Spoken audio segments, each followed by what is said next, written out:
Épale, padrino. Estimados amigos, estamos nuevamente aquí con ustedes para hablar de literatura. Y en este caso nos acompañan con el gusto de compartir la literatura y los chismes nuestro amigo León Felipe Batis Moreno. Pareces mi maestro de la escuela. ¿Cómo te decía? Bueno, no, pero en la escuela nos acostumbramos a decir por el apellido, ¿no? Sí, sí. Ustedes Mireles. Batis. Batis para acá, Batis para allá. Hola, muchas gracias por la invitación, como siempre, maestro Grover, a tu espacio para nosotros los analfabetos. Para nosotros los que queremos compartir la literatura. Y aquí está nuestro amigo Mireles. Omar Mireles. Mireles. Ahora vamos a hacer Mireles, Batis Batis y Arango. y Arango. Y acerca de cómo nos llamaban los profesores, ya tengo una anécdota hermosa de cómo me empecé a interesar en la literatura. Miren, en mi pueblo, un pueblo pequeñísimo del estado de Oaxaca, a mi prima Rafaela le decíamos Rafaela. Rafaela, todos le decíamos Rafaela. Bueno, en alguna ocasión que el maestro pasó lista y dijo Rafaela, yo, niño de 8 años, levanté la mano y le dije, maestro, mi prima no se llama Rafaela, mi prima se llama Rafaela. Rafaela. Y desde entonces yo empecé a interesarme en el lenguaje. Por la pronunciación de Rafaela y Rafaela. Interesante, muy interesante. Y de Micaela y Micaela. Pero vamos a hablar ahora de cosas mucho más interesantes que mi pueblo, que también es importante. Vamos a hablar acerca de Grecia y específicamente de la tragedia griega. La tragedia griega, estimados, estimadas, es una verdadera tragedia. Y elegimos un autor específicamente, Sófocles, que tiene tragedias que nos llaman mucho la atención y que tiene una de las tragedias más conocidas, Edipo Rey. ¿Quién en su vida no ha escuchado acerca de Edipo o de Edipo Rey? Son de estas clásicas que todo el mundo sabe, pero nadie ha leído. Bueno, mucha gente no ha leído. Justo así. Edipo. Sí, porque además hay un trastorno, un síndrome, ¿cómo se llama? De Edipo, ¿no? Sí, de Freud, psicoanálisis. El psicoanálisis es un complejo. El complejo, Edipo. perdón, complejo de Edipo. Que se basa en esta obra de Sófocles, ¿no? La tragedia como la vida misma. La vida misma, sí. Y hoy vamos a analizar 3 tragedias. Edipo Rey, Edipo en Colono y Antígona. En cada momento iremos explicando el contenido de cada ¿Son una una trilogía? de ellas. No exactamente una trilogía, porque ya en la época de Sófocles ya no había trilogías, en el sentido de que ya no presentaban trilogías. En la época de Esquilo, anterior a Sófocles, sí. Ok. Sí, entonces, pero en el caso de Sófocles ya no había trilogías como tal.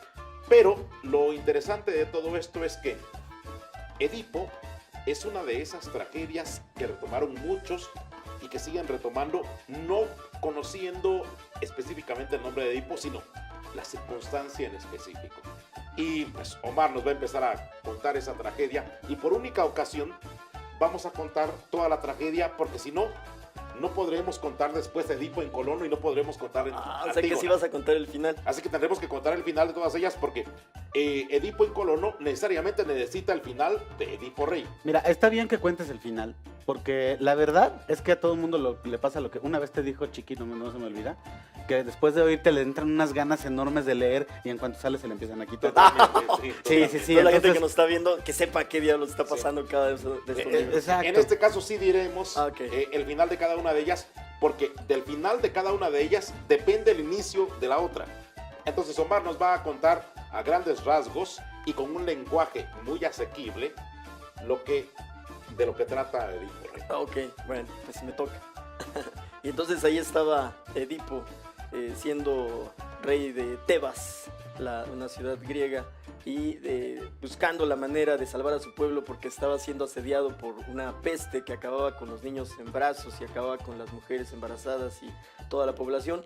Y entonces en estas cuestiones de que son emocionalmente apegados a los dioses y a los vaticinios de los dioses, pues él se pone a investigar qué puede hacer para salvar a su pueblo, porque siente en sí mismo el dolor de todos. Y lo que hace justo es preguntar cómo salvarlo al oráculo, y el oráculo le dice, bueno, que finalmente tendrá que vengar a Layo, que era el anterior rey de ese espacio, y que para vengarlo tendría que encontrar a su asesino. Y Sófocles es tan exquisito que lo que hace justo es situar a Edipo como el asesino. Totalmente. Y en ese sentido es que la tragedia se empieza a desencadenar porque finalmente al tratar de salvar a su pueblo y averiguar dónde está el asesino de Layo, se encuentra con que el asesino es el mismo. Es el mismo. Es el mismo. Y en ese momento pues obviamente la sorpresa y no lo cree. Todavía buscan la manera, es un poco como, digamos, tonto de pronto el mismo Edipo porque las circunstancias le están mostrando que sí es él, pero él trata de negarse porque además va aparejado de uno de los, digamos, más grandes pecados que pudiera tener un ser humano, que es no solamente haber matado a su padre, que por cierto lo mata también sin querer, o sea, finalmente se da una confrontación porque lo chocan, lo avientan y entonces él mata a su padre sin saber que es su padre, obviamente. Pero Omar, es que Edipo tenía problemas con su ira. Sí, no la podía controlar, pero de hecho había salido de donde él estaba, donde había llegado por azares de la vida, porque él siendo hijo de Layo y de su mamá, que siempre se me olvida su nombre, Yocasta, había tenido que salir porque su papá lo iba a matar. Sí, señor. O sea, la situación aquí es que en esta semana leí tantos casos de personas que abandonan a sus hijos a su suerte para que mueran en un bosque o en donde sea, y entonces aquí la situación es que justo a él lo mandan también a eso, a morir. Pero a quien se lo dan, que es uno de los siervos de Layo, no lo mata.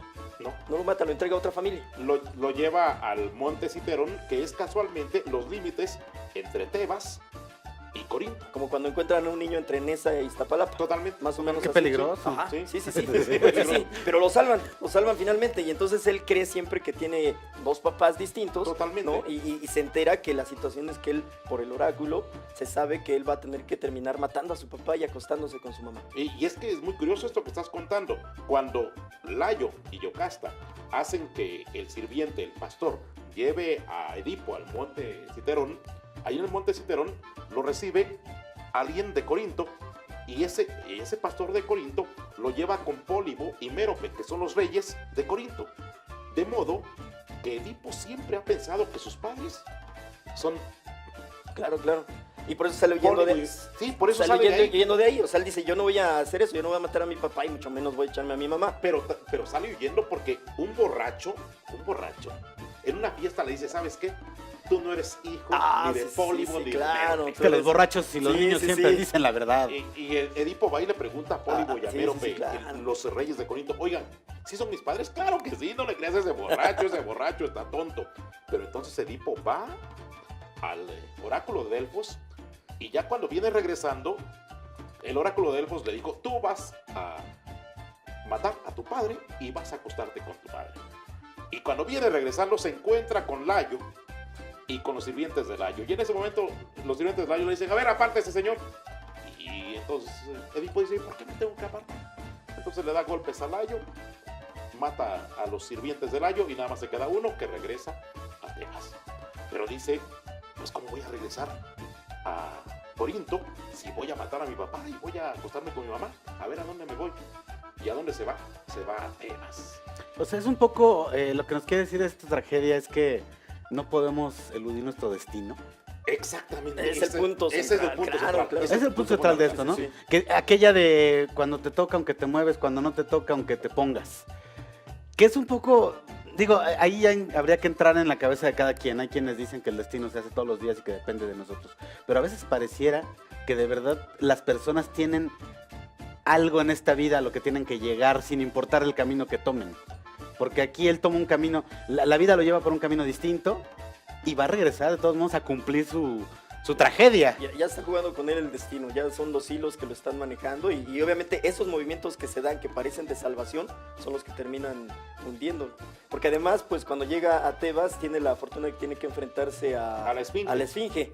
Y que la asolaba Esfinge, Tebas. y la Esfinge, bueno, la ventaja de Edipo es que conoce verso, porque la Esfinge preguntaba en verso. Sí, tenía que saber de literatura para Pues, salvarse, pues, claro. Para salvarse, claro que sí. Ay, si entonces ahora los de literatura Sí, se salvan. claro. Somos parte de Ay, los sí, 144,000 que nos salvaremos. ¿Y por qué estaba la Esfinge ahí, estimados amigos? Eso me gusta. Les cuento el chisme. Anteriormente no había ninguna esfinge en Tebas. La Esfinge pedía que le sacrificaran a personas de Tebas. Y estaban tan preocupados con eso, pues que no tenían oportunidad de investigar quién había asesinado a Layo. Una vez que asesinaron a Layo, dijeron, bueno, pues después investigamos y ya vemos.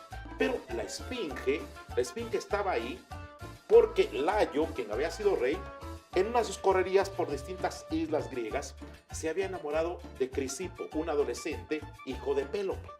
Se lo había llevado a Tebas y allí, en Tebas, lo había tenido como su amante y lo presumía como su amante, le había enseñado a conducir la carroza y le había ayudado a ganar Juegos Olímpicos.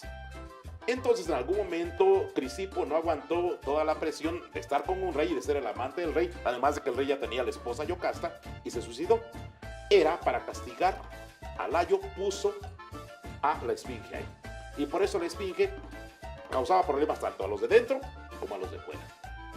¿Quién puso la esfinge? Yo me Era perdí. la esposa de Zeus. Ajá. Ah. Que también les cuento otro chisme, porque si no después se me van los chismes. Pues Hera y Zeus estaban en alguna ocasión discutiendo que quién disfrutaba más la relación sexual, si el hombre o la mujer. Imagínate esa plática con dioses, ¿no? Sí, Zeus que la mujer, era no, que el hombre. Ah, bueno, y dijeron, ¿y qué podemos hacer para solucionar este conflicto? Le preguntaron a Tiresias. ¿Y saben por qué a Tiresias? Después de Tiresias va a aparecer en Edipo Rey como sabio, porque Tiresias, en alguna ocasión, siendo hombre, iba por el monte, vio que dos serpientes estaban apareando, las golpeó y de inmediato se convirtió en mujer. Estuvo muchos años como mujer y supo lo que era Probó entonces de los dos lados. totalmente. Oh, ya. Entonces fue mujer y después regresó a ser hombre. Entonces dijeron, Hera y Zeus. Hay que preguntarle a Tiresias. Hay que preguntarle a Tiresias porque Tiresias... Él sí sabe. Él sí sabe. Él aplicaba la de voy a buscar trabajo, dice ambos sexos. Sí, totalmente. Pues, Tiresias lo sabía. Entonces llegaron y le dijeron, Tiresias, tenemos un pequeño problemita entre Hera y yo. Dinos, ¿quién disfruta más de las relaciones sexuales? ¿Los hombres o las mujeres? ¿Y qué creen que contestó Tiresias? No tengo nada más remoto. Oh, suena interesante. Las mujeres. Entonces, Hera lo dejó ciego por haber dicho eso. Es que se arriesga uno siempre. O sea, ¿quién se pone contra la diosa? Lo dejó ciego. Lo dejó ciego Zeus para a lo siempre. mejor lo hubiera dejado eunuco para siempre. Entonces, pobre Tiresias ya había valido de todo. Y Zeus le dijo, no hay ningún problema, tendrás el don de la adivinación. Y justo es donde tiene su papel en Edipo, porque finalmente a quien le pregunta Edipo es a Tiresias y le dice, bueno, dime la verdad. Y Edipo es tan necio que de pronto no le entra esa verdad. No, No le entra esa verdad. Dice, no, al contrario, tú fuiste el que mató a Layo. ¿no? Entra en negación. Sí, Sí, y totalmente. tú fuiste el que mató a Layo y junto con Creonte, Con que Creonte. es tío de que es el hermano de Yocasta. Yocasta. Ajá. Que es el cuñado. Es cuñado. de Bueno, pero Edipo. nos quedamos en que él llega y la esfinge le habla en Bueno, verso. entonces, ya había matado a Layo, la esfinge le pide que resuelva un acertijo. El acertijo lo resuelve. Pero pues dime el acertijo. El acertijo aquí está. Pues si no, Que entonces es- ¿para qué traemos los libros? que es- ¿Nomás de que es utilería? de la cosa más bonita que te puedas imaginar. A ver, ¿qué página está? El acertijo. Hace rato, ¿qué tal? La 125. Hace rato Ándale. cité un pasaje de Edipo y dijo, página ciento y tantos. Ahorita ya no se acuerda. El enigma de la esfinge. No le van a entender absolutamente nada, pero después se los explico. Ignorantes. Existe sobre la Tierra un ser bípedo y cuadrúpedo. Ok. Escuchen ustedes. Sí, sí, sí. Existe sobre la Tierra un ser bípedo y cuadrúpedo que tiene solo una voz y es también trípode. Ok. Es el único que cambia su aspecto de cuantos seres se mueven por tierra, por el aire o en el mar. Pero cuando anda apoyado en más pies, entonces la movilidad en sus miembros es mucho más débil. Escuchen otra vez, que no se entiende absolutamente nada, pero que se escucha muy bonito. Existe sobre la tierra un ser bípedo y cuadrúpedo que tiene solo una voz y es también trípode. Es el único que cambia su aspecto de cuantos seres se mueven por tierra, por el aire o en el mar. Pero cuando anda apoyado en más pies, entonces la movilidad en sus miembros es mucho más débil. Eso, en otras palabras, es ¿quién es la criatura que cuando joven anda en cuatro patas? Ujú. Cuando es Cuando grande. es... Es el ser humano. Sí, claro. Que cuando niño anda en cuatro patas. Sí. Que cuando joven anda en dos y cuando viejo anda en Podrías tres. haber sido Claro. rey de alguna provincia de Grecia. Pero escucha qué le dijo Edipo. Escucha, aun cuando no quieras, musa de mal agüero de los muertos, mi voz, que es el fin de tu locura. Te has referido al hombre, que cuando se arrastra por tierra al principio, nace del vientre de la madre como indefenso cuadrúpedo, y al ser viejo, apoya su bastón como un tercer pie, cargando el cuello doblado por la vejez. Es así, el ser humano. Entonces ya soluciona el enigma de la esfinge, el acertijo. La esfinge se suicida. ¿Por qué? Qué depresiva. O sea, le ganan una y se matan, no manches. Y entonces llega Edipo y como salvó a Tebas de la esfinge, Se hace el rey. se hace Claro, rey. todo el mundo es hurra hurra, ¿no? Sí, claro. Y se queda con la mujer del reino, que es Que es su Yocasta, madre, que que es ya Yocasta. tiene Ahí madre. es donde regresa la maldita tragedia. Ya mató a su papá Sí. sin saberlo. Y Ahora ya se va acuesta con la mamá. y Se tiene acuesta con la además hijos. Y tiene hijos. Tiene hijos que son los que van a dar entrada a nuestra siguiente historia, pues si no se nos va a acabar Sí. el tiempo. Pero entre ellos No, están no te preocupes del justo tiempo ahorita. Antígona Sí, y tiene 4 hijos. y el otro nombre que me gusta, Ismene. Ismene. Sí, tiene 4 hijos, tiene 2 varones y 2 mujeres. Antígona, Ismene, Polinices y Eteocles. Esos después van a ser parte de la tragedia. Porque, miren, una vez que Edipo se acuesta con su madre, le pide a Tiresias que le diga quién fue el que está causando problemas a Tebas. Tiresias le dice, fuiste tú. Una vez que se da cuenta Edipo, él se saca los ojos, Yocasta se cuelga, y una vez que ya está casi a punto de terminarse la tragedia, Edipo le dice a Creonte, su cuñado, mira, yo ya estoy para siempre desgraciado, así que te encargo a mis 2 hijas, te encargo a Antígona y a Ismene. Y es como si tú a tu compadre le dices, mira, ahí están, ya son tus hijas. Son tus hijas, que Sí, por ya. cierto son mis hermanas. Sí. ¿Cómo se le llama a la mamá de mi hijo que se La acostó con comadre. mi madre? Sí. Hijo. Sí, sí, sí. Y tú te vas a hacer cargo de ellas. De eso se aprovecha posteriormente Creonte, su cuñado. Y dice, ah, sí, pues vamos a ver qué es lo que pasa. Y entonces, estimados amigos, termina Edipo Rey. Y en este caso, en Edipo Rey se manifiesta lo que ya había comentado León, que los dioses han establecido cierto tipo de camino para ti y no te puedes hacer a un lado. Edipo dice, bueno, es que habrá de cumplirse el oráculo. Yocasta le dice, no se puede cumplir.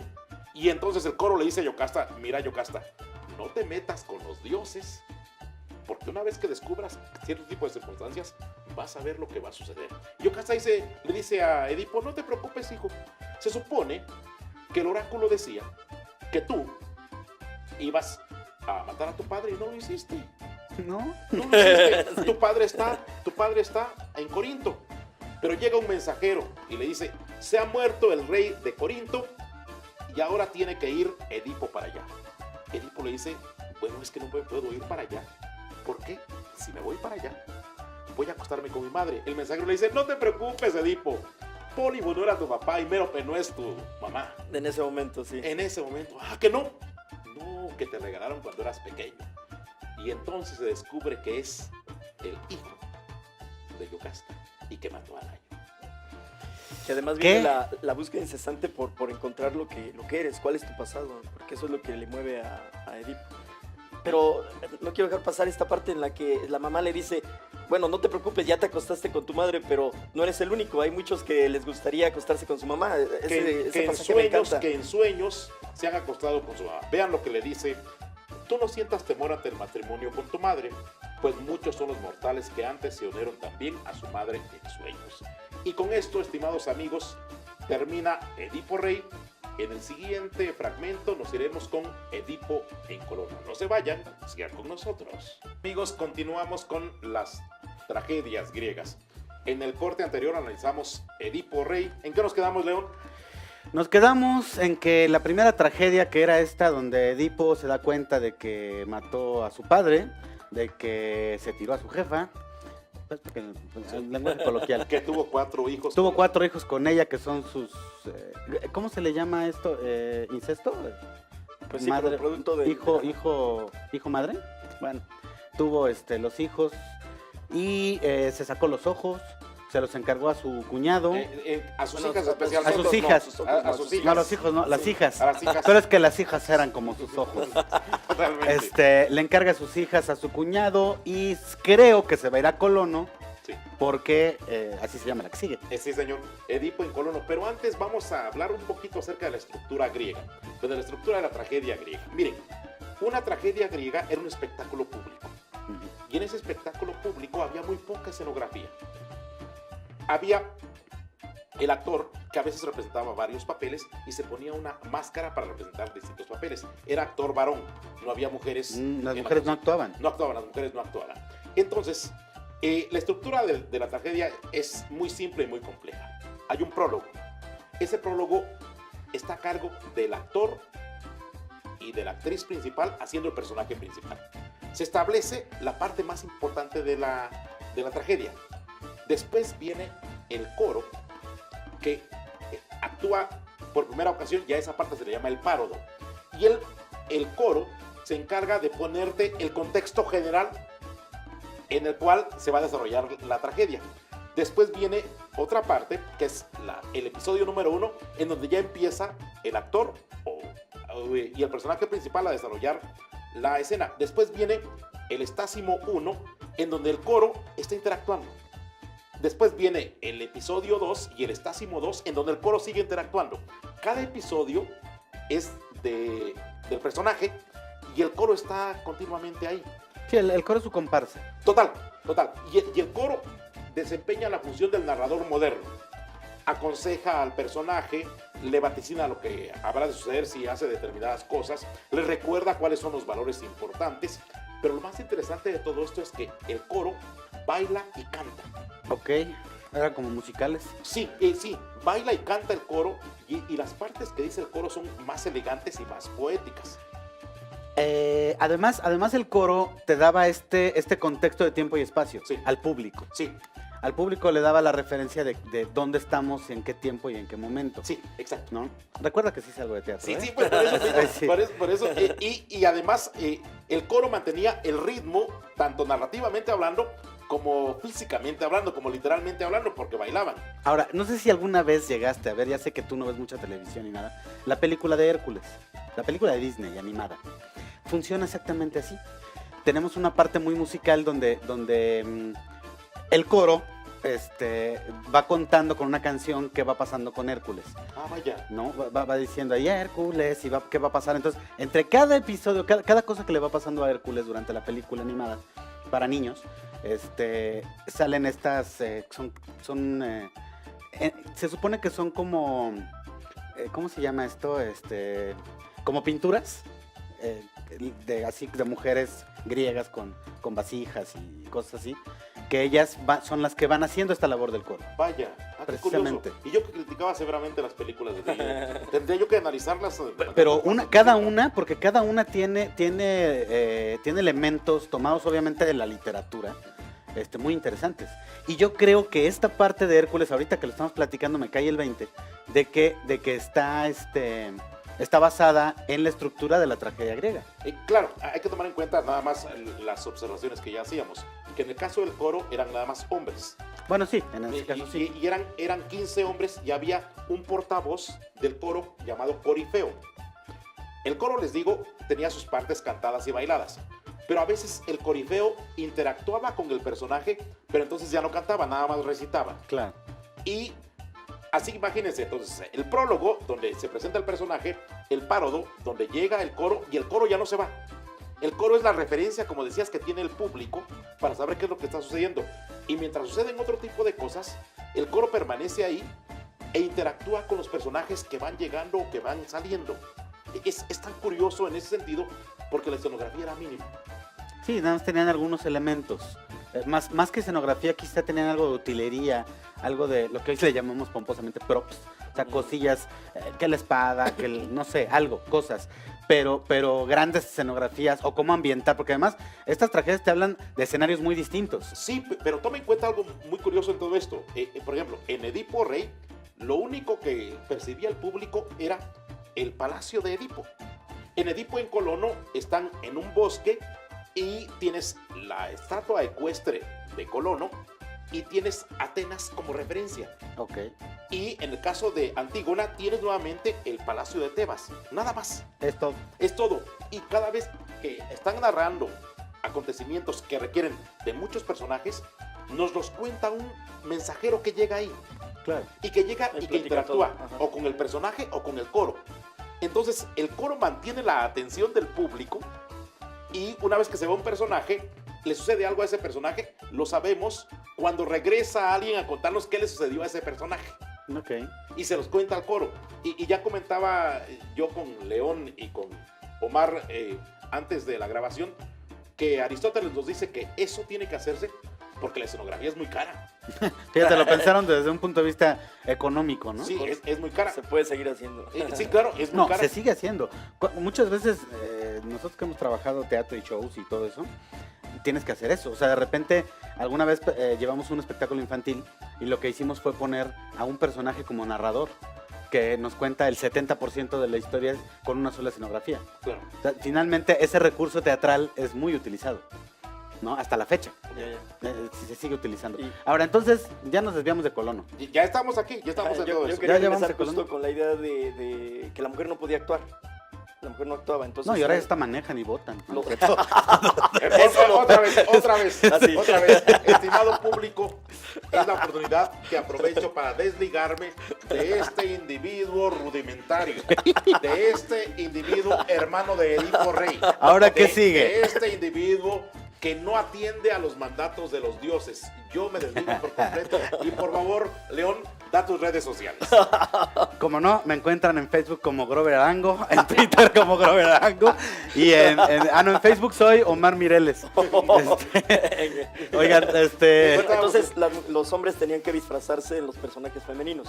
Sin embargo, en las obras que vamos a ver, las mujeres tienen un peso muy, muy importante. Totalmente, totalmente. En Edipo Que son Colono. las hijas que sobreviven a Edipo propiamente. que- Edipo en Colono, Edipo después de todo este show se va a Colono. Edipo ya está viejo. Ya Una está pregunta viejo. para ti, maestro, que eres el que todo lo sabe. ¿Es una contradicción de la historia? Porque se supone que Edipo tenía que matar al que mató a Layo para que el pueblo se salvara, pero él no se mata. ¿Todavía no se acaba de cumplir el oráculo? No se acaba, porque se supone que podrían hacer dos cosas. Edipo podía o desterrar o matar a quien hubiera ya, asesinado ya. a Layo. Eligen el destierro. Ah, ok, es que nunca nos dijiste eso, digo, No, tenía que por eso. matarlo. Eligen el destierro. Y ya cuando estamos en Edipo en Colono, en esta obra que nos corresponde analizar, llega Edipo ya viejo a un bosque. En ese bosque está con su hija Antígona. Y allí llega Edipo y dice, con todas las desgracias que me dijeron los dioses que me iba a suceder, también me comentaron que ya en la parte final de mi vida yo iba a obtener beneficios.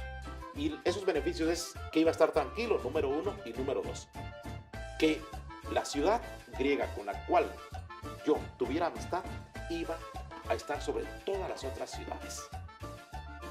Pero sería con mi muerte.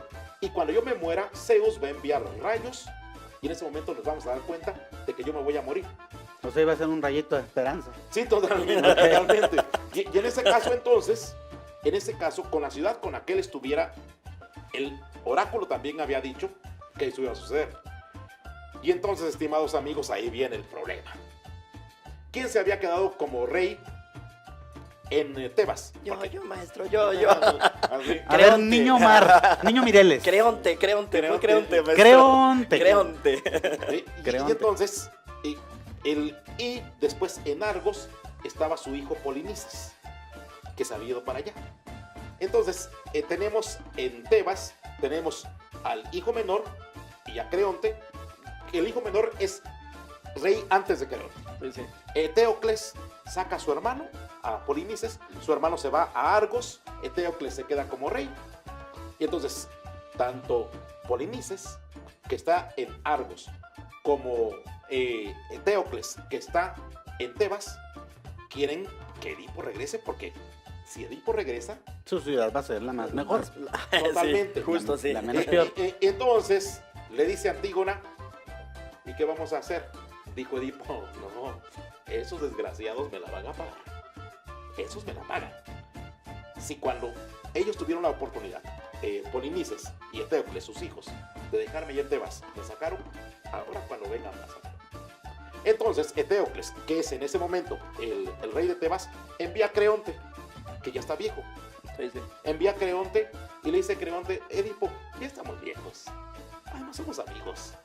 Vente para Tebas. Le dice Edipo, no, hermano, no me voy para allá. Parece que estoy viendo una pelea de los partidos políticos. Entonces, no me voy para allá. Y ya. Y le dice en ese momento Creonte, no te vas para allá. Pues, ¿sabes qué? Ya tengo a tus 2 hijas y me las voy a llevar. ¿Cómo está eso que te vas a llevar a mis 2 hijas? Sí. Además, tú me dijiste Él se las encargó. que yo me iba a hacer Claro. cargo de ellas. Pero no. Teseo, el rey de Atenas, dice, pues no se nos van a llevar a Edipo si Edipo trae beneficios. Edipo se queda acá. Y dice Creonte, sí, pues eres muy bueno amenazando aquí en Atenas, pero ya verás si te vas a Tebas. Dice Teseo, pues cuando vayamos a Tebas, vamos a ver cómo nos toca. Pero tú no te llevas a las hijas. Regresan a las hijas, que ya las llevaba Creonte. Regresan a las hijas y entonces las hijas se quedan. Y ya está ahí Antígona e Ismene. Pero nos falta, ¿quién? Polinices. Y el mismo Polinices va y le dice, oye papá, apóyame. Estoy en Argos y voy a luchar en contra de De ti". verdad negocio. parece que estamos viendo Voy a poner negocio. el 2018 para el pleito que traían ahorita Mancera con Anaya. No, vente para acá. No, yo soy del no, pues, y nos vamos a juntar en la coalición. De verdad, es un asunto político meramente porque la ciudad tienen interés en el beneficio que tiene Edipo. Totalmente. Y Edipo le dice, mira, como que ahora soy necesario para ti, mira qué casualidad que ahora sí me necesitas, no me voy. Y dice, pero es que yo ya junté a otras ciudades y Argos está dirigiendo a las otras ciudades y vamos en contra de Tebas porque voy en contra de mi hermano.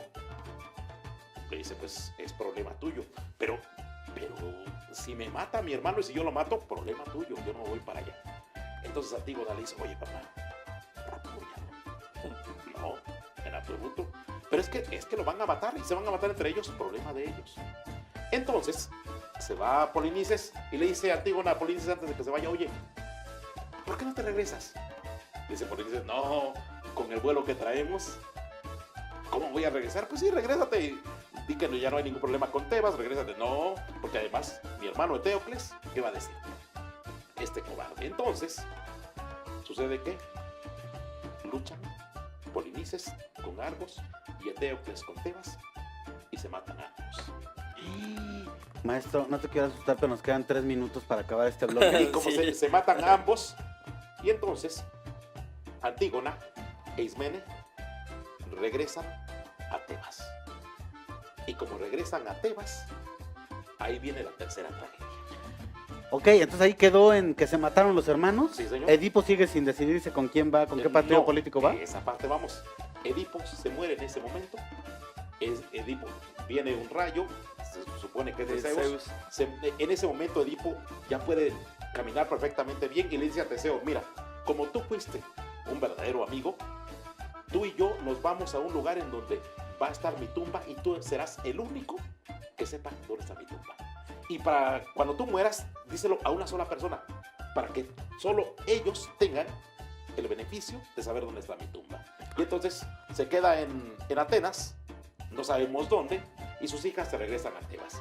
Y cuando regresan a Tebas, ahí está el acontecimiento que nos dará Antígona. Entonces Edipo muere en Atenas. Edipo muere en Atenas. Y por eso Atenas fue la ciudad más mejor de todas. Puede ser. Puede ser, o sea, puede eso ser. viene hasta la otra. Puede ser. Pero entonces regresamos a Atenas, donde regresan Antígona e Ismene. Y ahí viene lo más trágico, estimados amigos. ¿Todavía hay No más se va- tragedia? No, pues sí, viene una tercera tragedia, la de Antígona, ¿Pero va en increchento o...? increciendo, subiendo, como tiene que ser. Tremendo. Dios manda. No me digas eso. Entonces, no se despeguen de su pantalla, no se despeguen de su teléfono, no se despeguen con quien estén, que vamos a la tercera tragedia de la familia de Edipo. Al maestro Grover le importan 2 cacahuates el tiempo porque le queda 1 minuto. y ya se está despidiendo. Ah, Pero está bien. Sí, todavía tenías tiempo. Te queda un minuto para este bloque todavía, Un pero minuto, pero es que deben ustedes saber. el problema es que ya le dimos cuerda, entonces se va a seguir otro Nada minuto. más habló él ahora. Por eso está todo el minuto Sí, ahí. sí. Entonces, deben ustedes saber que nosotros tenemos un relojito que marca ahí el tiempo. Y ese relojito, como yo soy de literatura, no veo los números y no los entiendo. No puedo calcular. Ay, sí. Está bien, maestro. Los Estoy dos bien. grandes temas, perdón, los dos grandes temas entonces que plantea, hay una lucha intestina, las luchas en la familia, como si fuera el legado, como si fueran estas cuestiones de cuando alguien deja el testamento, o más bien que no hay testamento y todos quieren quedarse con... Pues lo vemos diario, ya ves que se están peleando los hijos de Joan Sebastián, los hijos de Juan Gabriel. Entonces, ya llegamos al punto. Si ya murieron Polinices y Eteocles, que eran los hijos de Edipo, ¿quién va a quedar como rey? Antígona. Nah. No podía, pero... ¿Quién va a quedar como rey? Creonte. Creonte. ¿Creonte el cuñado? Sí, el cuñado, Ok. el hermano de Yocasta, la madre de Edipo. Entonces él va a quedar como rey y en ese mismo instante, cuando él quede como rey, va a suceder la cosa más terrible, más desconsoladora. Bueno, nos cuentas ahorita de regreso. Y entonces eso lo contaremos al regreso. Esta es la segunda despedida. Amigos, estamos analizando pura tragedia. Pura tragedia, y no estamos hablando de la política de México o de cualquier otro país latinoamericano o incluso de ningún país estadounidense, no, Sí, porque hay varios. ningún país De América. de De Norteamérica. Europa. De Europa también, que le está yendo bastante mal. Saludos, Bastante, saludos a Europa. a la gente entonces. que nos ve en España. Sí, Sí, de de España. Están andando hasta con la cacerola. Sí, sí, sí. Sí, qué cosa más interesante. Siempre hay tragedias más fuertes. Pero tomen en cuenta, estimados amigos de España, que ese sentido de la tragedia la trajeron los españoles. Sí, es cierto, nosotros éramos felices. Nosotros éramos indígenas Solo hacíamos tranquilos. pozole. Nosotros hacíamos pozole con los enemigos y se le ponía calabacita y chile y con los enemigos se hacía un pozole muy sabroso. Ay, qué rico era comerse. Esa parte la contaremos en alguna ocasión. Estás viendo que de pero por sí nos tienen en concepto de indígenas salvajes y luego contando eso. Sí, en alguna ocasión hablaremos de las guerras floridas de los aztecas, en donde nada más se peleaban con sus enemigos, los tlaxcaltecas, para encontrar Carnita guerreros. para el pozole. Sí, Sí existe Carnita Tlaxcala, para el ¿verdad? pozole. sí, claro. Ah, sí, pensé que era un mito. Eso cuando vea a mi esposa el programa te lo cobrará porque ella es de Tlaxcala. Sí, sí hay gente de Tlaxcala. Sí, sí, sí. Ok. Pues vamos en este corte a analizar Antígona. Vamos a explicar esta cuestión que es muy curiosa. Cronológicamente hablando, de acuerdo con los acontecimientos, primero es Edipo rey, después es Edipo en colono y en tercer lugar, de acuerdo con los acontecimientos internos de las tragedias, Antígona. Entonces, Edipo rey, Edipo en colono y Antígona. Pero en la realidad, Sófocles primero dio a conocer Antígona. Y ya cuando se dio cuenta de que Antígona había causado, Había sido bestseller. sí, totalmente, había sido un éxito, sacó entonces Edipo rey. Es lo que pasa ahora, ¿no? Ya ves que Disney compra la franquicia de Star Wars y ahora nos está recetando una de precuelas de cómo fue que llegaron ahí, ¿no? Totalmente.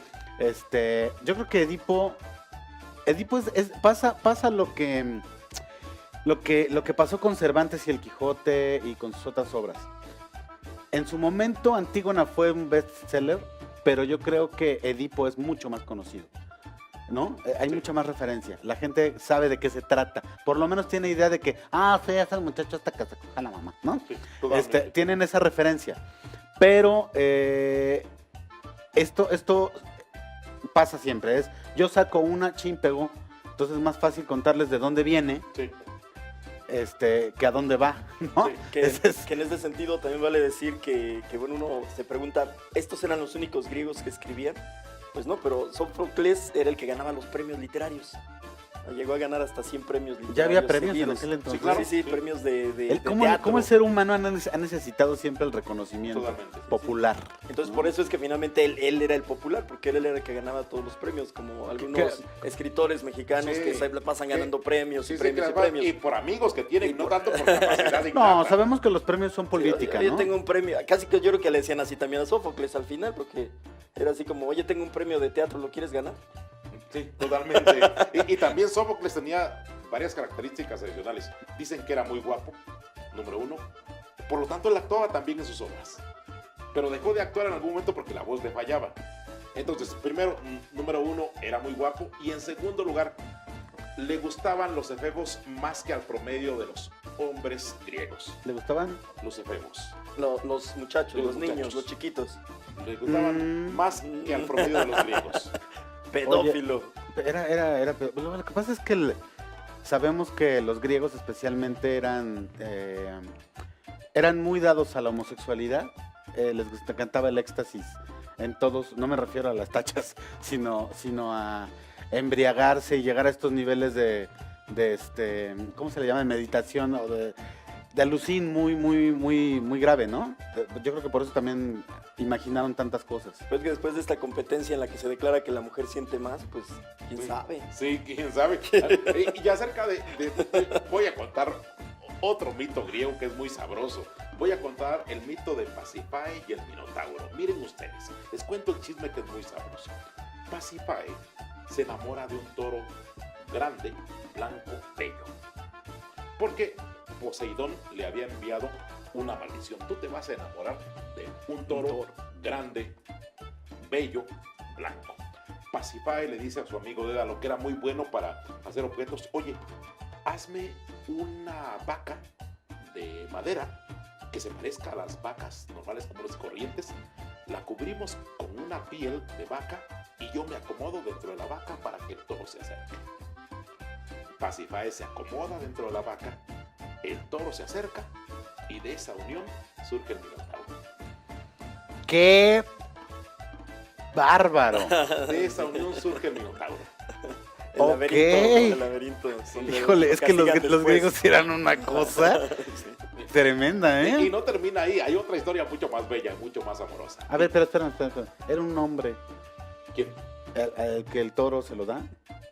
No, Pasífae. Pasífae Es la esposa de Ah, Rey no, Minos. o sea, son nombres que no entiendo si son hombres o mujeres. Pasífae es la esposa del rey Minos. Sí. Y ya después, una vez que sale, una vez que nace el Minotauro, lo ponen en el laberinto y después hay historias muy interesantes. Entonces, otra historia más bella. Pigmalión se había enamorado de Afrodita. Esa sí la conozco. Y como se enamoró de Afrodita, al ver tanto amor que le ponía Pigmalión, porque la tenía allí en su casa como si fuera su esposa y la quería como si fuera su esposa, Pigmalión la quería tanto que Afrodita le dijo, bueno, sea. Entonces, esa estatua que tenía se convirtió en Galatea y con ella tuvo hijos. Galatea, sí. Que yo digo que es la primera muñeca inflable de toda la historia.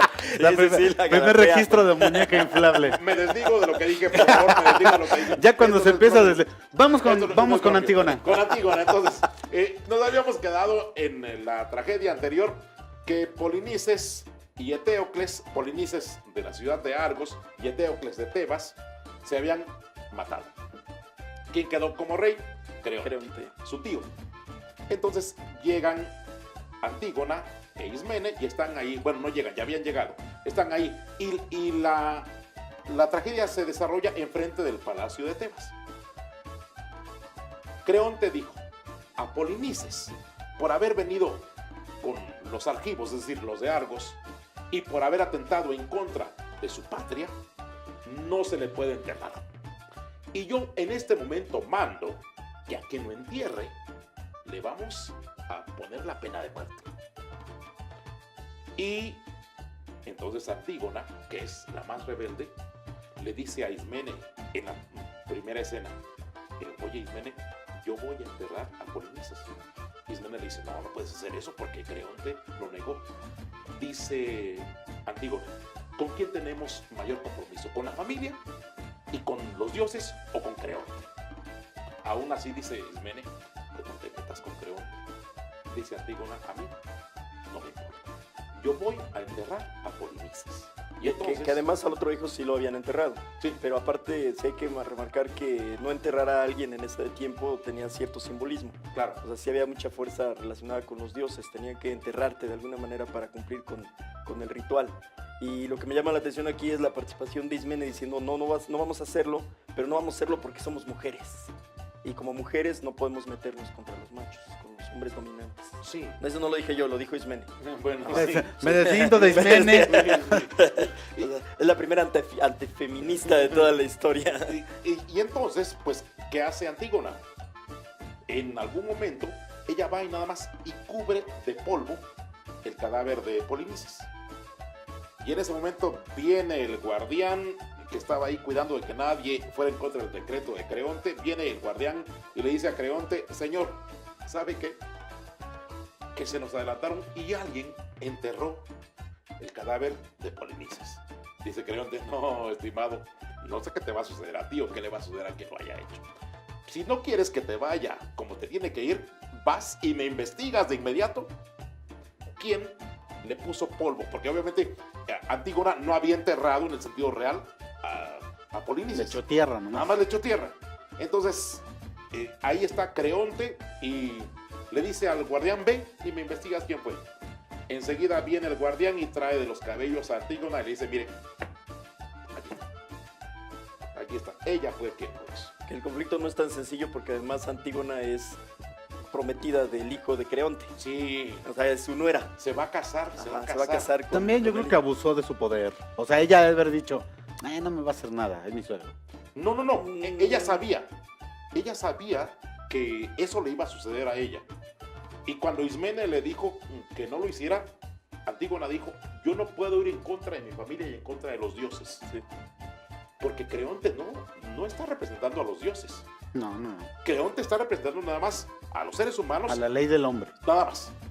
Y el mismo coro le reprocha a Creonte que haga eso. Y el coro le dice a Creonte: ¿sabes qué? Mira, estás haciendo algo inapropiado. Dice Creonte: pero es que nadie se ha opuesto, todos quieren lo mismo. Y dice Antígona después, ya cuando la traen para acá: no, señor, la mayoría de la gente no dice nada por temor, pero yo estoy en contra de ti porque estás haciendo algo en contra de los dioses y en contra del respeto que le debo a mi familia. Creonte dice: ¿y por qué nadie me dice nada? Pues Antígona, pues por miedo. Entonces viene el hijo de Creonte y dice: mira, si se muere Antígona, hay alguien más que se va a morir. Y le dice Creonte: no me amenaces. Ay, no me amenaces. No me amenaces. amenaces. Alguien más que se va a morir. Y dice el hijo de Creonte: pues me voy. ¿Y quién se va a morir? ¿Qué creen? ¿Que el hijo de Creonte haya amenazado a Creonte? ¿O que el mismo Que el mismo hijo se fuera a matar. se fuera? Yo creo que se va a matar él. Sí, señor. Porque entonces dicen: a Antígona vamos a ponerle un castigo. ¿Y qué castigo le vamos a poner a doña Antígona? No era doña todavía porque no se había casado. No. No, y- No, bueno, no la va a matar inmediatamente porque también tiene miedo, Creonte, tanto a los dioses como a la reacción del pueblo. También, Ajá. tienes mucha razón. Lo que tiene que hacer es ponerla en una cueva cavada en las rocas. Ahí vamos a Ahí dejar. la metes nada más. Ahí está. Que se muera de hambre. Bueno. Que se muera de hambre nada más. Pero ahí viene la tragedia, estimado León, estimados amigos míos, venerable Omar. Ahí viene la tragedia. Venga. Ahí viene la tragedia. Entonces, Hemón dice: ¿sabes qué? El hijo de ¿Ya Creonte, quedó antes? pues ¿sabes qué? Alguien más se va a morir. Y entonces, un mensajero viene y nos cuenta, porque ya les había yo dicho que las cuestiones cruentas y las cuestiones de asesinatos no se muestran en escena, que siempre viene un mensajero. Un mensajero viene y nos cuenta y nos dice: ¿saben qué? Que en la cueva estaba Antígona y se había colgado de su velo y se había ahorcado. Y entonces llegó Hemón, el hijo de Creonte, y cuando la vio ahí, se abrazó de ella. Llega Creonte y le dice: hijo. Entonces Hemón agarra la espada y trata de matar a su padre, a Creonte. Él puede saltar aunque ya está viejito. Y entonces Hemón dice: ¿sabes qué? Y se clava la espada. Se mata totalmente. Y se mata. Y una vez que se mata, viene el mensajero y dice: ¿saben qué? Se mató. Yo creo que también esta parte, por un lado, hablando económicamente de que venga el mensajero y nos cuente, pero también yo creo que los griegos tenían un tema muy especial con la estética. No sé si lo han visto, tanto en el arte griego y en todo. Tú revisa también la literatura de las tragedias y la estética es muy importante para los griegos. Entonces, mostrar este tipo de atrocidades tan reales o escenificarlas, ha de haber sido aberrante para ellos. O sea, te estoy dando yo mi teoría. Sí, no, es que es eso precisamente. Sigue que te... Sí. Por ejemplo, ¿tú sabes por qué las estatuas de hombres griegos, estos bellísimos, tienen miembros muy pequeñitos, que no corresponden a su tamaño, a sus dimensiones? Porque se consideraba de mal gusto y antiestético ponerles el miembro grande. Sí, Entonces, además, eso era nada más de los que no tenían dominio sobre sí mismos, de los sátiros. exacto. Entonces, yo creo que los griegos, incluso en las tragedias y en las representaciones escénicas, llevan esta estética del mejor cuéntalo, ¿no? Para no ver cómo se saca los ojos, para no ver, ¿sí me explico? Totalmente. Y además, para tener una tragedia que se pudiera ver en conjunto. Claro. En el sentido de que si el coro, como ya habíamos explicado en el segundo corte, si el coro te está dando el ritmo de la tragedia, Ujú. ese coro es el que se mantiene en el escenario. Viene un mensajero y nos cuenta algo, se va el mensajero, viene alguien más, pero el coro mantiene el ritmo de la tragedia. Sí, sí, sí. Entonces llega el mensajero, nos cuenta que se ha suicidado el hijo de Creonte, y una vez que se ha suicidado, la madre lo escucha, la esposa de Creonte lo escucha, y ella también se suicida. Y aquí es algo que nos contabas hace rato y que bueno, es parte de la tragedia. No puede haber tragedia donde no sea algo apegado tanto a la familia como a los personajes que parecen buenos. Si los personajes malos fueran los que murieran, entonces no No hay hablaríamos de tragedia. No hay tragedia. La tragedia claro. justo está en que finalmente se puede dar incluso en el seno de cualquier familia. Totalmente. Y a la fecha podemos hablar de pronto el hombre que llega y mata a sus 5 hijos y a su esposa. O de la mujer que, me llamó la atención el caso de la mujer que su esposo se va a Estados Unidos, se consigue otra mujer y acá ella mata a sus 2 hijos. Que curiosamente podríamos ligar en ese sentido mucho la tragedia griega con la nota roja moderna. Totalmente, que Es la nota una teoría roja. que tienes. Sí, muy porque yo les digo a interesante. mis alumnos, o sea, imagínate la nota en los periódicos de nota roja que dicen, mata a su padre, viola a su madre y se saca los ojos. Y la foto ahí de Edipo aventado en el sillón, con la sangre escurriendo, ¿no? O sea, porque justo finalmente están muy ligados, pero la tragedia nos acompaña en todo momento. Y en el caso de Antígona, sí me gustaría, esto es para las mujeres feministas, decir que pues deberían de leer Antígona, porque de alguna manera se plasma mucho esta idea de la mujer que no tiene ningún poder en la época griega, que incluso leía que Hipatía, que es la mujer griega filósofa por excelencia que nadie conoce, la mataron, el mismo pueblo la mata quemándola y despedazándola porque conocía más que los hombres, algo que no podían permitir los griegos. Y entonces en este sentido Antígona también se muestra muy feminista, y su hermana al contrario, porque dice cosas como: es preciso que consideremos primero que somos mujeres, no hechas para luchar contra los hombres. O sea, eso golpearía a cualquier mujer feminista. Y además Muy hay algo muy interesante. curioso en eso que está diciendo Omar. Dentro de la tragedia, en un primer momento le dice Antígona a Ismene, acompáñame, vamos a hacerlo. Ismene dice, no, ve tú sola.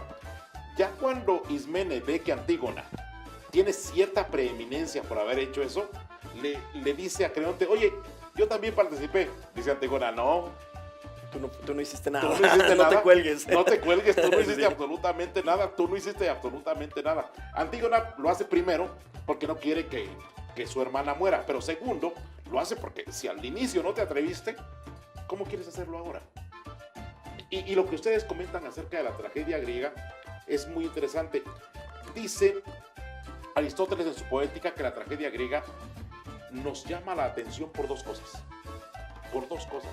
Por la compasión, es decir, porque nosotros sentimos cierto tipo de intranquilidad porque le están sucediendo cosas indeseables a gente buena. Ok, eso es muy, muy, muy feo. Sí. Y número Sí, 2, poderoso. de terror o de miedo, porque eso nos podría suceder a nosotros. Yo lo englobaría esas dos en una palabra: morbo. El morbo está compuesto, no conozco, no sé si así sea. En la teoría de León. En las teorías Teoría leoninas, literaria. No me desligo hasta que yo la escuche, porque parece muy interesante. que el morbo está compuesto por compasión, terror, afinidad, o sea, cuando sentimos, como dices, que nos podría pasar a nosotros, y empatía. Si juntas estas cosas, tenemos esto que se llama morbo, que es lo que nos jala a ver la nota roja, que es lo que nos jala a ver noticias, ¿no? Y pasa lo mismo con la tragedia. El morbo, finalmente es morbo que se compone de todo eso. Si no nos fuera afín, si no encontráramos algo en lo que podríamos coincidir y que creamos en nuestro subconsciente que nos puede suceder, no nos generaría morbo. Y es más fuerte aún porque incluso puede ver con aquello que tiene que ver con los miedos a lo que podríamos llegar a ser. Por ejemplo, en Edipo, la situación presente y muy freudiana de la idea de que tú mismo podrías haber deseado a tu madre en cierto momento de tu vida. Y cuando hay una nota en la que una mamá se acuesta con su hijo, es terrible. Es lo peor que pueda supuestamente pasar, o al revés, ¿no? Entonces, también hay ciertos miedos de lo que uno mismo pueda llegar a ser. Y en ese caso, entonces, cuando, de acuerdo con la concepción griega, cuando tú vas a ver la tragedia hay catarsis. ¿Y qué significa catarsis? Purificación. Tú vas a ver en el teatro lo que no va a suceder en la realidad. Y tú vas a ver en el teatro lo que podría suceder en la realidad, pero que no te va a suceder y te sientes tranquilo. Ajá, respiras. No, y a lo mejor habrá quien hasta saque sus peores deseos en eso. O sea, la catarsis también incluye el yo sé que en mis adentros he pensado, he sentido eso, y verlo plasmado y cómo termina me libera. Tú que sabes de teatro, si haces una escena que estás mostrándole a los demás, donde muestras justo ese deseo, pues todo lo que provocas. Exacto. La catarsis de ahora es la lucha libre y el fútbol. Exacto, Ahí está. también ahí desfogas en un tercero Totalmente. todo lo que traes guardado, ¿no? Así que, estimados amigos, ya se nos terminó el tiempo y apenas estamos empezando con el análisis de las tragedias. Es una tragedia Que tengamos el que tiempo se ir, vaya- sí, que sí. el tiempo se vaya tan rápido.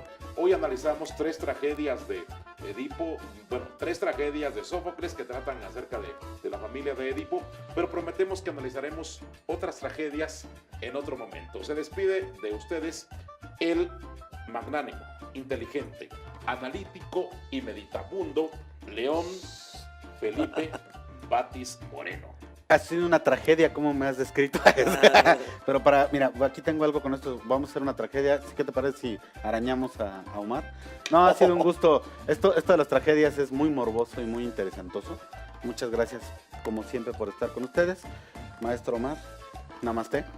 Namaste porque ya no hay café. Ok, muchas gracias a todos. Ha sido un placer hablar de las tragedias porque finalmente eso conforma mucho de nuestra propia existencia y al final es no sentir miedo ante las tragedias propias. Y como siempre, su amigo apreciable, su amigo cercano y su amigo lejano, su guía espiritual, su guía emocional y su guía literario, Grover Arango Ortiz, presente para lo que ustedes deseen y quieran. Redes sociales, León. León Batis en todos lados. Redes sociales, Omar Omar. Mireles Penilla en todos lados. Y en mi caso particular, @Grover Arango en Twitter. Mi Facebook es Grover Arango y en la realidad su amigo Grover Arango. Hasta luego. Hasta pronto. Chao.